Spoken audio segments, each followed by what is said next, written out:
welcome to the Provo City Library podcast. I'm Erika Hill. I'm the Community Relations Manager. I'm Carla Gordon. I'm the Library Director. And we are cheating. We are coming up on our second anniversary of podcasting, Yay! Which is very exciting. And so for our 25th episode, we thought something that we would do is make it easier for you to find our book recommendations. Because we don't always just talk books. No. We talk all things library, and we're going to stand behind that. But we know that sometimes you're just here for the books. So instead of having you go back and listen to all of them just to get the recommendations at the end, we thought we'd compile them together to make it easier. And initially our thought was to do it in one episode, but would you believe it? We talk too much. Shocking. So this will be however many parts it takes, and enjoy. And my last question is, what are you most obsessed with right now? Like, what is one thing, like, what book can't you stop recommending, or what can't you stop listening to? Anything like that. What's your go-to recommendation right now? Right now, I don't know. I'm in a bit of a funk because I hated the last book I read. So I have to think back. I know. I actually end up keep talking to everyone about Prince Harry's memoir Spare, and not because I loved it, because I just thought it was interesting, but with the coronation, like, it's just been on my mind, and I'm not even like a royals watcher. Like, I didn't know it was a coronation coming up till this morning. It was on the news. So for some reason I just like talking about that book and hearing people's reaction to that. Plus, a lot of people have read it, so it's nice to be talking about a book that a lot of people have read, because then you're likely to get an opinion from them. What about you? Oh, gosh. I mean, you know this. I just embarked and finished a journey to finish the entire Wheel of Time. I did it I started right after my son was born. He was born 7 months ago. And somehow, in everything else that I'm doing, I managed to power through all 14 of those books, including a 9-hour chapter. It's too long. It's too long. It's very long. I then listened to a book that was 9 hours, and that was not too long. No. Was it too long? No, it was not too long. It was just a fun, fluffy book. But I did enjoy The Wheel of Time. That could be a podcast in and of itself. And in fact, there are many and better qualified Wheel of Time podcasters. If you are interested in the Wheel of Time podcasts, I imagine there are many, so many. Probably. I admire your dedication to that, because like anything more than a trilogy and I'm out. Yeah. I just can't commit to it. It's a lot. It was an undertaking. And many holds lapsed while I was giving myself permission to just read The Wheel of Time. It was hard for me. I tend to read books the way I used to enjoy TV series, which is many at once. You know, right. I'd have the book for when I was around my kids, and the book for when I was on my lunch break, and the book for a variety of different things, and I just follow them all. But no, I just that. Well, you had to. Powered through. Congratulations. Thank you. It's very exciting. Now every time I pick up a new book, and I'm like, oh, there's only one. There's only 26 one. hours, but there's only one. I don't think I've read a 26-hour book since then. They've all been, I read The Bodyguard by Catherine Center. I did The Seven Husbands of Evelyn Hugo. Yeah. Oh, they're just self-contained. I know. The Robert Galbraith series, I've been listening to that, but their new book is like 36 hours or something. And I keep pushing the hold out because I just don't know if I can commit. Obviously, I have commitment issues when it comes to books. I need it to be books. Like 18 hours is like my max. So you won't read Harry Potter, but you're fine with Robert Galbraith. Yeah. Cool. I'm not against, I've said this before, and I should just say, I don't like Harry Potter. Carla hates Harry Potter. But it's not the author. I just really hate the character. She hates Harry Potter. I will watch the other movies, like the Fantastic Beasts ones. The Boy Who Whined. But I can't get through a Harry Potter. It probably is just, I don't know. But I love people who love Harry Potter.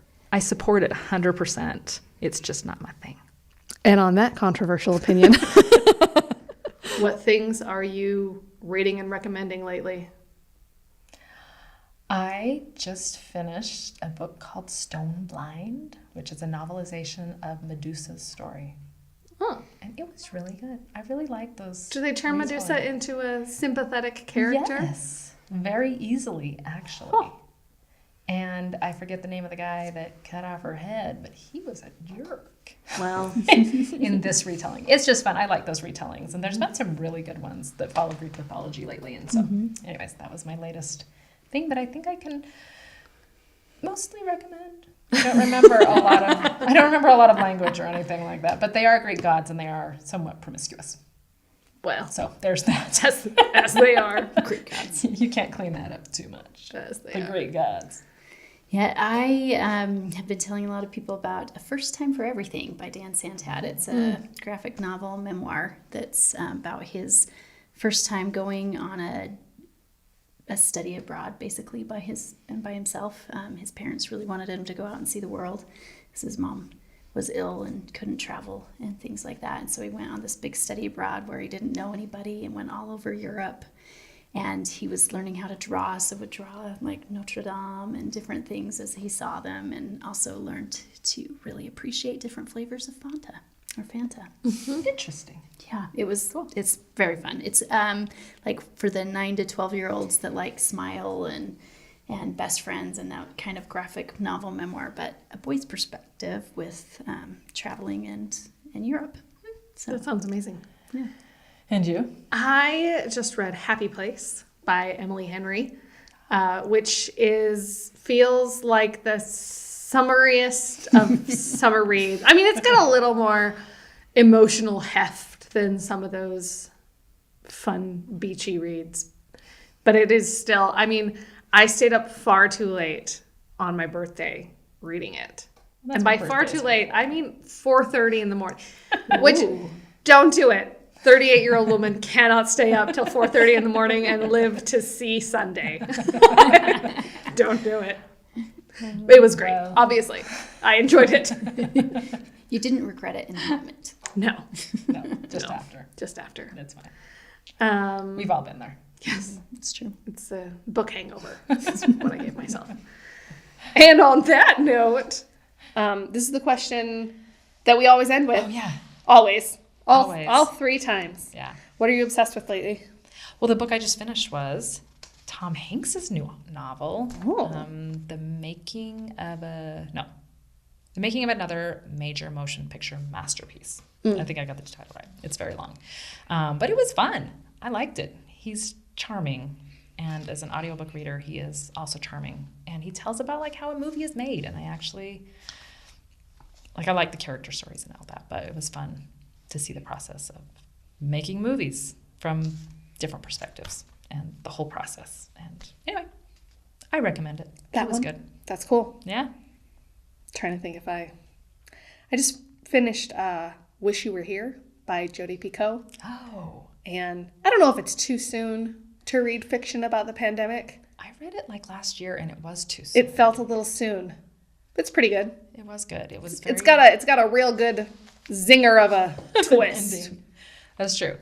I thought it was the first book I'd read that incorporated the pandemic into the that plot didn't just line, ignore it. Yeah. which was really interesting. So- She's great. She makes you think. Yes. Yeah. There you go. Do we want to ask? You're not obsessed with any books. You had a terrible month. I feel like I did just finish a book that I really liked, but of course the title has escaped me. Oh. But it was something about someone. Something about someone. I have also liked a book. Oh, I know. It was the Mostly True Adventures of Tanner and Louise. Is that right? That sounds bad. Something like that. And it was like a Thelma and Louise kind of a old lady, young girl going on this adventure, running from the FBI, and they're both very spunky. It was cute. I love old lady books. Like Very spunky good old lady. like spunky old lady She books. was a very spunky old lady, and she was kind of hilarious. I'm really excited about mine. It's called Vera Wong's Unsolicited Advice for Murderers. And it's also an old lady book, which apparently we have a type here. But it's an older lady. She is Chinese, and she runs a little tea shop that's kind of like dwindling. It doesn't have as many people coming in anymore. And then there's a murder in her shop, and she has like a body, and she is such a character. She's so excited, and she wants to help solve the murder, but she's like this older lady who, you know, is a little kooky. So it's adorable. It's so delightful. So I'm telling everybody about it right now. So Did you read a book about an old lady? I did not. I can say my favorite old lady book is The Switch by Beth O'Leary, which is not a new book. It's just, it's a great old lady book. Or Iona Iverson's Rules for Commuting is also a great old lady book. Yes. Neither, actually I read that one this year, but neither of which I'm going to talk about right now. I just finished Tress of the Emerald Sea, which is, it feels, in Provo, Utah, is it a useful book recommendation? Is it, have you tried Brandon Sanderson? Everybody's tried Brandon. Everybody's tried Brandon Sanderson, and actually with good reason. I don't believe that Brandon Sanderson will be listening to this podcast. I keep like wanting to be like, Brandon Sanderson, he's such a good writer. And so I'm like, well, I just can't, this is a good one. And I love listening to his author's note at the end, like, here's my ideas for like, this happened and this happened. I thought, what? And then I just sat down and wrote a book. Sure. Like most of us during the pandemic. Just wrote a couple cranked secret out books. 3 or 4 giant manuscripts. Yeah. Yeah, no big deal. But it was really cute. It was good. I liked the world. I liked the character, Tress. For some reason, I didn't like, not till the very end when he was like, what would Princess Bride be like if Princess Buttercup like went after her man instead of just sitting around? And I was like, you went, oh, you just were in that movie for me. she was kind of, anyway. Very, very passive, that one. Yeah. Tress, not passive. Good one. Went after her man. She did. Anyway. Good books, good technologies all around. What are you reading or just finished or obsessed with lately? I just read The Trackers by, is it Tracker or Trackers? I might have written down Trackers, plural, by Charles Fraser, which was really good. Like it takes place during the Depression, but it's kind of a mystery, but also a Western.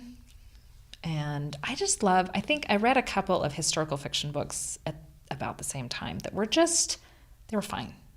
But I didn't connect with the characters. I felt like they were teaching me history while I was reading it.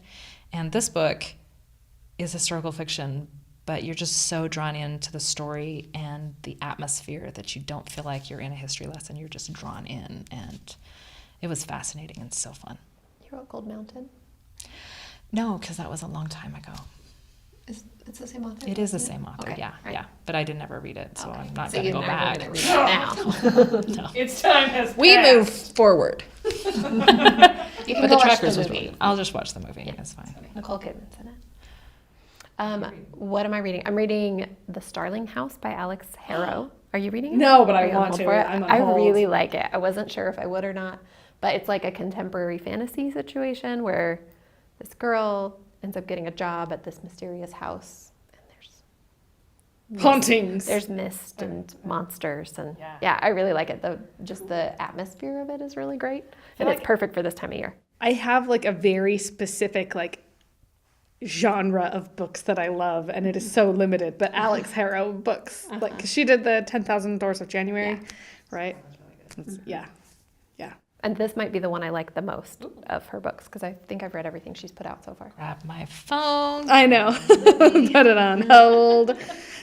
I always, in a book club or when I'm just talking to people, I almost always have my phone with me and I just put things on hold as we're talking. Yes. Are you reading anything? I just finished The Burnout by Sophie Kinsella. Oh, That book is also a delight. It is a delight. It is very funny. It is very funny. It's a romantic comedy that plays out in very predictable ways, but actually not annoying ways. Like, I feel like the characters who connect with each other, like they actually do some things that I'm like, oh, this would help you get to know each other. This is not instant love, but also I love a quirky cast of characters, and It has that aplenty. yeah, this character, she's feeling. You might be shocked by the title, but she's feeling burned out. Well, wow. And she tries to join a convent. They tell her no. And then she runs into a brick wall and is prescribed a vacation.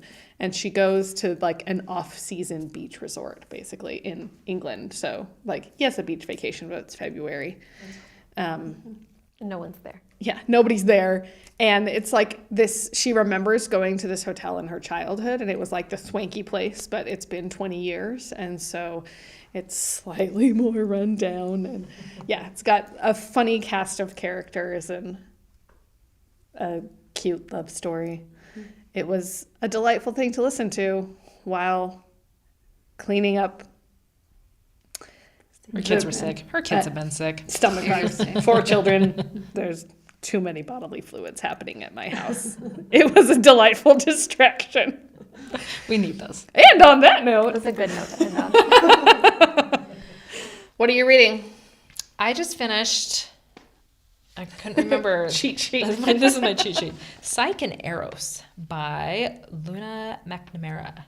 And it is, I really love mythology retellings. And I was going to ask if that was I know. It was, and it was Roman? It was really good. Eros, is that Roman? I mean, it's like... Or is that Greek? It's Greek. It's like Greek. Troy, and Okay. it's like all of that. But it was just really entertaining. I really liked the characters. I liked how they changed the story slightly, pulled in just a lot of mythology, and yeah, it was fun. Fun. What about you? I just finished Yumi and the Nightmare Painter, which is one of the Brandon Sanderson secret projects. And it's interesting in his note at the end. It's dedicated to his wife, and he talks about how one of the things that they've talked about is that he doesn't write romance, really. And he's like, I think this is probably the closest I could come to writing romance. And did you feel like it was romancy? I mean, it was a good love story. Okay. It was a good love story.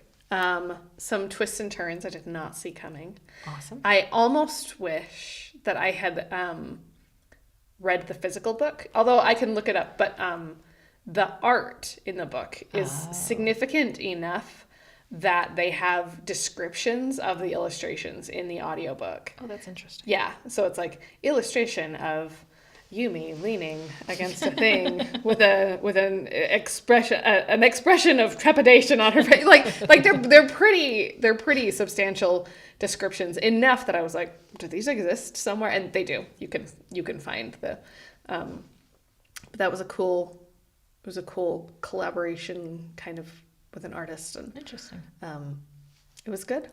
Good. Yeah. All right. There you go. Anne-Marie, what are you reading? I'm currently listening to The Mystery Guest by Nada Prose, which is the second book after The Maid. It's so funny. It is. So I'm listening on CD because I do have a CD player in my car. And I got it faster on CD because the book on CD was on the shelf, Yeah, I waited months. right? Well, For the Libby copy. Actually, not that many months. Did you because have it on Notify Me? Maybe. No, I didn't have it on Notify Me. But we talked about The Maid in senior book club. And when I was rereading it for that, so probably in November, I put it on hold. And I got it at the end of December. That's only a month. It's just, she's so funny, and she reminds me of like Amelia Bedelia. I love the Amelia Bedelia books growing up, and she's like a grown-up Amelia Bedelia. She is a little bit. And there's so many things in this book that I keep going, no, don't do that. But it's great. Yeah. I actually like the second one better than the first one. I thought the mystery was more believable. I feel like it reads more like a mystery than the first one, like, is a mystery, but also reads as so many other things. The second one feels Like a mystery. more like a mystery. And so if you're a fan of it, which I am. And I don't know why, like, I've gone a deep dive into mystery so far in January. This is like my 5th mystery. I don't know why. It's just how it's happening. So mysterious, Anne-Marie. mysterious. You just need more murder in your life, I guess. Not enough people you know are getting murdered, so you need it through fiction. That's funny. Yeah. I was maybe going to talk about that book. Sorry. It's fine. Thunder. But I always think like, what did I read that I really liked? And I feel like that's the one recently that I've really liked. Yeah. I am listening right now to I'm Glad My Mom Died by Jeanette McCurdy. She came into my office yesterday and said, if I ever wanted to feel good about my parenting, it's after reading this book. Because is it humorous at all, or is it mostly just dark? It's I funny. haven't read it's it. Dark. I mean, she's funny. Jeanette McCurdy is funny. Her life is a little horrifying. Yeah. Just the ways she is manipulated into doing things that she really does not want to do. Her chronic need to please her mother, like, outshines everything, and her mom just preys on that. Her complicated relationship with what she thinks is the Holy Ghost, but is clearly OCD compulsions. Interesting. Reminds me a little bit, actually. I'm like, oh, that's a real life example. So in the Ender's Game books, in the third one, because I've never read it. it's okay. No, Speak for the Dead's the second one. Xenocide or Children of the Mind, one of those two. Yeah. There is a character who's from a planet where they believe in that, like she has this thing where she like traces wood grain, like puts her finger down and like she must trace this line, she must trace the line, and like that they view that as like the God speaking to them, and as you're reading it you're like, well clearly that's OCD behavior. Yeah. And I'm like, oh no, Jeanette McCurdy, like that was a fictional example, but this is real in her life. Yeah. I didn't even really watch iCarly. I'm just a little bit too old for that, but I'm too old for that stuff. No, but it's, I have had a little bit of a raw feeling about my parenting this week until I started listening to that, and I was like, well. Doing better than I thought. Yeah, so it's fascinating, and she's a good writer. She is. Her story, she tells her story really well. Yeah, like really compelling. Does she narrate it? Uh-huh. Nice. Yeah, does a good job. You gonna ask me? Yeah. Oh, okay. I just finished reading The Heaven and Earth Grocery Store by James McBride, who wrote The Color of Water, which is like the one he's most known for. But this one it takes place in a community and kind of centers around a Jewish couple who, and I'm trying to think the time period. It's probably like the 50s, 40s and 50s. So this Jewish couple who she runs a grocery store that never makes money, because she's always giving everything away and just helping everyone in the community. And a events center, and so he brings in big bands and like Louis Armstrong, like whatever time period that was, like he like brings in these big bands. But the community itself, the Jewish people were moving out and the African American Black communities moving in, and so there's different communities with different prejudices and lots of people with lots of feelings, and it changes perspective, which I always like books that do that, because then you kind of get into the head of a lot of different people and viewing the same set of circumstances from same narrator, different narrators. Oh, I think it's the same narrator now that I think about it, but does a really good job.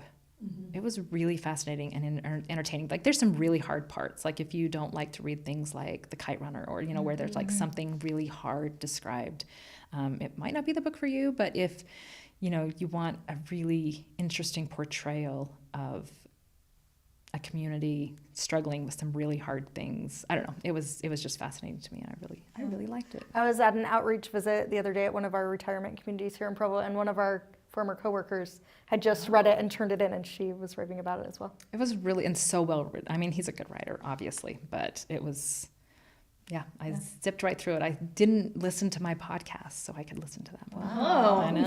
High praise. High praise. What I'm reading right now is not doing that for me. It's fine. Very good. Well, that's all the things. Check out some things. Maybe we'll put a link to our page with all the things in the show description. And join us next time. Bye.